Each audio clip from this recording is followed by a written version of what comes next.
increasing exponentially. Top 1% and 2% have done exponentially better. Well, corporate profit has been up over exponentially. Their profits are coming up exponentially. It's going to be up exponentially. You get a tax break for a racehorse. Why in God's name couldn't we provide a $8,000 tax credit for everybody who has child care costs? It would put 720 million women back in the workforce.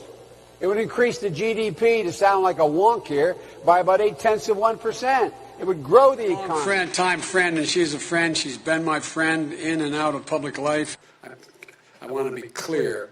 I'm not going nuts. We choose truth over facts.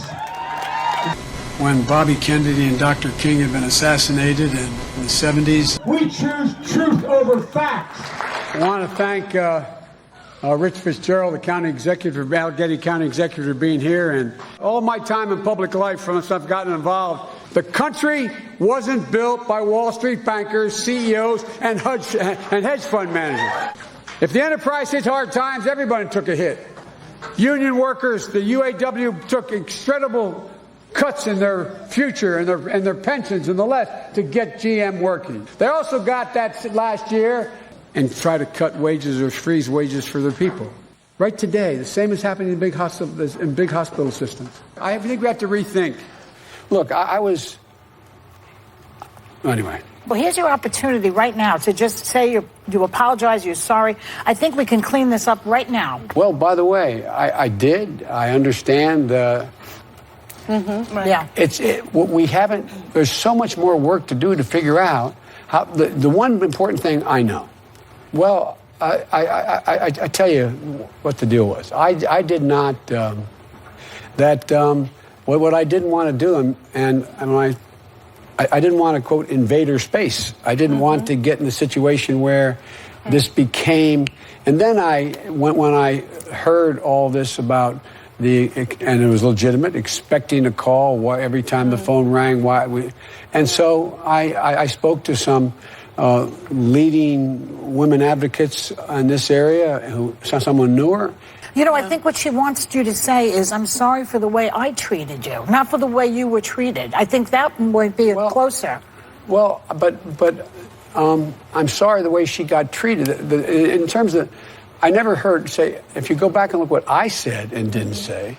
How we define what constitutes a successful economy. Folks in America don't think their children are going to have the same standard of living they had. How can a person, dignity be maintained?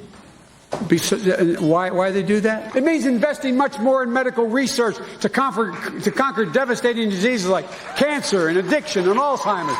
And so, folks, when those folks came, remember when he came down his gilded escalator. What would happen with you in this? No, but everybody knows who this guy is. Come on, man. I'm looking forward to this, man. Come here, man. Hey, man. So, like, for example, I actually thought in my head when I walked out here, I mean, I know. We're friends. It's tricky.